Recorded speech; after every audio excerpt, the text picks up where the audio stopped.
السلام عليكم ورحمة الله وبركاته. بسم الله والحمد لله ولا إله إلا الله والله أكبر. ازيكم حبايبي؟ عاملين ايه؟ يا رب تكونوا بخير. النهاردة هنعمل صينية عزازية بطريقة سهلة وبسيطة وجميلة قوي. بس قبل ما ندخل على الفيديو هنصلي على الرسول عليه الصلاة والسلام. وما تنسوش اللايك الجميل والكومنت الحلو. هنعمل صينية العزازية اللي انتوا شايفتوها في أول الفيديو دي بإيه؟ بحاجة سهلة وبسيطة وجميلة واقتصادية وحلوة. بكيس شعرية. هنعمل العزازية بكيس شعرية. ايوه، هنعملها بكيس شعرية. هنعملها ازاي؟ صلوا على الرسول يا حبايبي عليه افضل الصلاة والسلام. وما تنسوش اللايك الجميل بتاعكم والكومنت الحلو بتاعكم. هنجيب كيس شعرية زي ما انتوا شايفين وهنضيف نص. بصوا المية اللي قدامكم دي في حلة زي كده، ونضيف قيمة 4 كوبايات من المية. وناخد كيس الشعرية بتاعنا ونضيفه عليه. لو احنا حسينا ان هي عايزة مية نضيف لها، شربت الحبة المية واستوت السوى الكامل بتاعها فيهم، دي يبقى استوت وخلاص. لو حسينا ان هي عايزة مية بنضيف عادي، بس اهم حاجة اما تيجي تضيفي ضيف المية سخنة. لو حبيتنا ما احناش عايزين مية خلاص، يبقى خلاص على كده. وسبت اللبن يغلي وضفت الكيس الشعرية علشان نعمل صينية العزازية بطريقة سهلة وبسيطة وجميلة قوي. أو المكرونة بلبن، احنا بنعمل مكرونة بلبن وبنعمل العزازية. فقلنا ليه ما هو فيش مانع ان احنا نجربها بالشعرية. معروف ان الشعرية على طول بنعمل بقى الرز رز بشعرية. بنحمرها وبنعملها حلوة. عملتها على القناة اكتر من مرة. انا من عشاق الشعرية، بحبها في كل حاجة.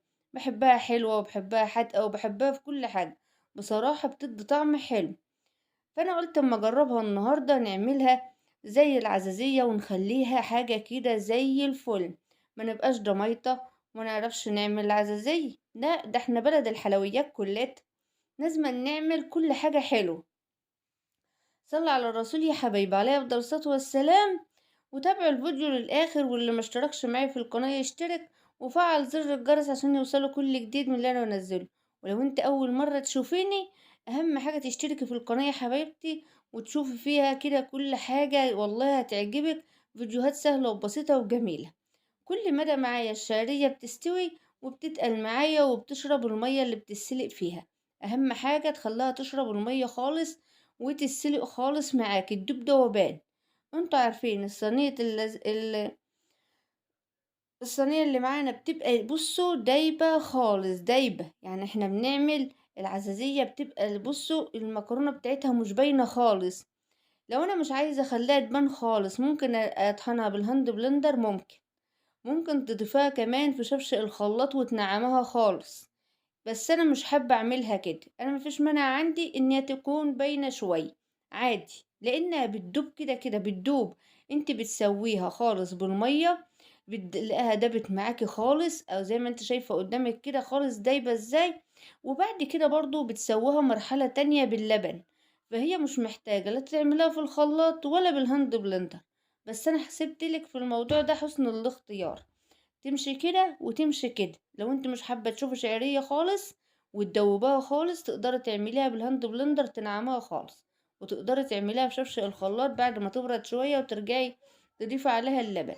شوفوا اللبن بتاعي بيغلي بقى جميل ازاي. بنزله سخن على طول على الشعرية بتاعتي وبتبقى زي الفل. والله والله احلى عزازية تاكلوها في حياتكم. دايبة، كلتها كريمي، منتش طعمها حلو قوي. طعمها سهل يعني حاجة جميلة، وعملتها بمكونات سهلة وبسيطة واقتصادية. يعني انت لو جيت تبصي، خدت مني نص رطل من اللبن او كيلو من اللبن. بنجيبه دلوقتي ب15 جنيه او ب20، في اماكن بتبيعه ب20 او ب15 جنيه.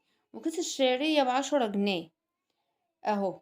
يعني هتعملي صينية محترمة. يوم ما هتروحي تشتري علبة عمرك ما انت جايباها لا ب30 ولا ب40. صدقيني ما انتش هتشتريها بالتمن ده.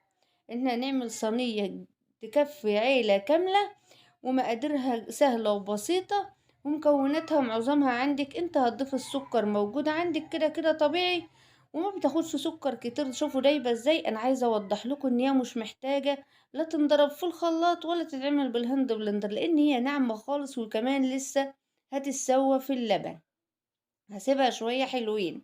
يعني كل ما تسيبها تستوي هتدوم معاكي خالص. زي ما قلت لكم احنا هنعمل صينية اقتصادية وحلوة، والله حلوة وتكفي عيلة وجميلة وطعمها زي الفل، وما تاخدش معاك وقفة كتير في المطبخ، وفي نفس الوقت تشرفك لو عملتها في عزومة، والله تشرفك وتبقى جميلة جدا. ضفت انا السكر، والسكر ده تبع بصي التذوق بتاعك، يعني تبع ما انت بتحب الحلو بتاعك، سكره باين مش باين. انا ضفت السكر وبقلبه وهدوقه، دوقيه يا حبيبتي عادي، ولو انت حابه تزودي زودي، حابه تقللي ما تكتريش براحتك. الحلو ده شيء يرجع لك. صلوا على الرسول يا حبايبي عليه افضل الصلاه والسلام، وقومي اعمليها. الجو برد، وتشجعوا كده يا حلوين. لو عندك كيلو من اللبن، قوم هاتي كيس شعريه ب10 جنيه، وفرحي اولادك، واسلقيها وضيف عليهم اللبن وحبة السكر، وهنضيف فانيليا وحاجات بسيطة مكوناتها موجودة في أي بيت. ونفس البوتاجاز اللي انت شغال عليها تحمرها في فرن البوتاجاز، وهتطلع معاكي النتيجة زي ما انت شفتها في أول الفيديو. تابعي الفيديو للآخر يا عسل انت وهي، عشان تعرفوا مكوناتها كاملة ومتكاملة، وبقت معانا حلوة ازاي. كل مدى بتتقل معايا، وجميلة أوي، وطعمها كان فوق الرائع، والله أنا ما صدقتش طعمها وحلاوته. شوفوا بقى معايا رشة من الفانيليا بسيطة كده، فانيليا بودرة، عندك فانيليا سائلة عادي، دي ودي يمشي، يعني ده وده يمشي. لو ما بتحبيش طعم الفانيليا اجتنبيه خالص، ما تضيفيش. اهو عملت معاكي حلة حلوة بطريقة سهلة وبسيطة. معايا معلقتين نشا هرميين كبار وحلوين على كوباية لبن، هبتدي ان انا اقلبهم.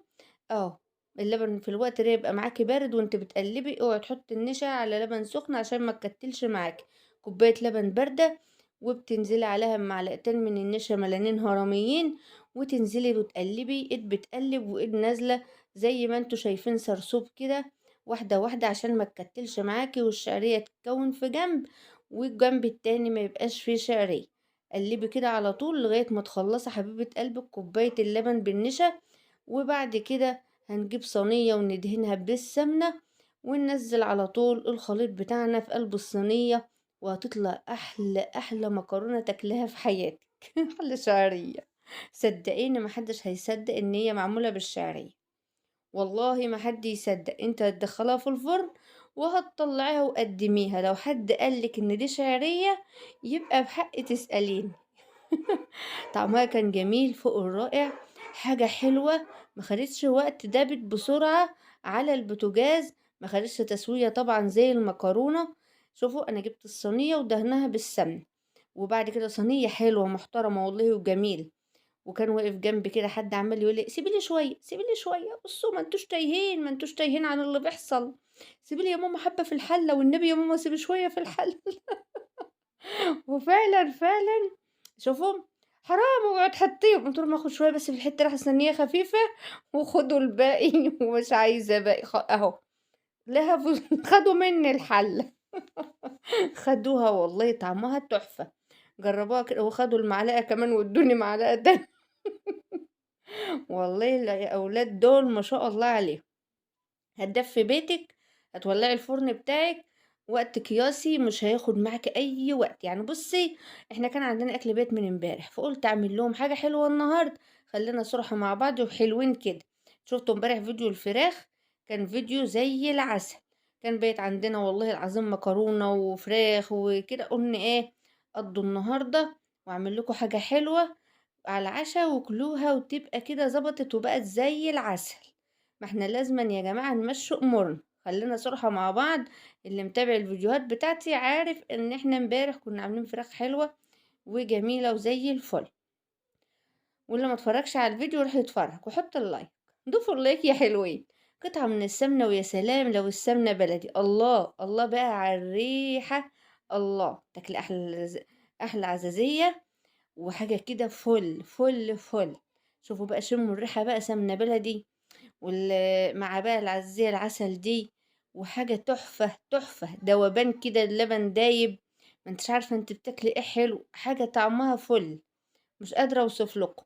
طب انا هفرك كده معلقة السمنة الحلوة دي، وهرش عليها رشة من السكر، وهسيبها نص ساعة تجمد معايا وتبرد. وبعد كده هندخلها الفرن، واوريها لكم يا بنات يا حلوين هتطلع عاملة ازاي، وريحتها بقى قلبت الشقة، تحفة. كل اللي جاي ماما بتعملي ايه، قلت لهم بعمل حاجة حلوة. واللي قاعد حلة باللي في الحلة والصبر واللي جاي من برّه بتعملي إيه. رشة سكر بقى حلوة كده يا سكر أنتِ وهي عشان تكرمل معانا للوش وتخلّيه عسل وزي الفل. سيبي بقى طب سكر خِشن أو ناعم، لو عندِك سكر أبيض وناعم مشّي عادي، من اللي هو أي سكر عندِك، لأ ما تطحنيش ولا أي حاجة، ما تطحنيش السكر. حابة أورّيها لكم من على قُرب أهيّة يا حبايبي. معلش هي شوفوا كده بردت، أنا باشوفها بردت، معلش بتطلع في صباعي أهيّة بردت وبقت زي الفل. تعالوا بقى نولّع الفرن وندخّلها وتغمّضوا وتفتحوا بُصّوا، بُصّوا، بُصّوا، بُصّوا على الحلاوة والجمال يا خراشي، حاجة كده زي العسل. أهو بسم الله ما شاء الله. واللي وصل معايا لحد كده ما ينسانيش في اللايك والشير وفعل الجرس عشان يوصله كل جديد من مطبخ فتحية فايد. هنسيبها تبرد 5 دقايق ونرجع نقطع قطعة، وطبعا لا حد محدش هيصبر لما اجي اقطع منها، والله ما في حد صبر عليا. ولاد اصبروا، والله لسه سخنة سخنة اهي، باين ان هي سخنة خالص مش عارف. قُلت لهم خلاص هاورّيهم قطعة مش عارفة أقطّعها، يا ولاد اصبروا لمّا تبرد ما فيش حد عايز يصبر. تعالوا نورّيها لكم وهي سخنة، بس صدقيني كل ما هتسيبيها تبرد معاكِ هتتماسك وتطلع قطع كده زي العسل. قاعدة أقول لهم طَب أنا هاطلّعها بإيه؟ طَب بمعلقة هتتبهدل، طَب ده هتتبهدل. أنا حتى إيدي جاية على الكاميرا خالص، معلش ما كنتش مركّزة والله. تعالوا بقى أورّيها لكم أهو. شوفوا الجمال، طب شوفوا الجمال، طب دي يتقال عليها ايه؟ قولولي حد يصدق ان ده كيس شعرية؟ حد يصدق؟ اهو والله حاجة وهم، دايبة وطعمها جميل جدا وتحفة، ما خدتش معاكي وقت في المطبخ، بطريقة سهلة وبسيطة. والسلام عليكم ورحمة الله وبركاته. بترككم في رعاية الله، اوعوا تنسوا الاشتراك في القناة يا حبايبي، بحبكم في الله.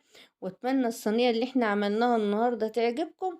احلى احلى عزازية تعملها في حياتك، وعيب لما نكون ضميطة وما نعرفش نعمل عزازية، ده احنا بلد الحلويات كلها.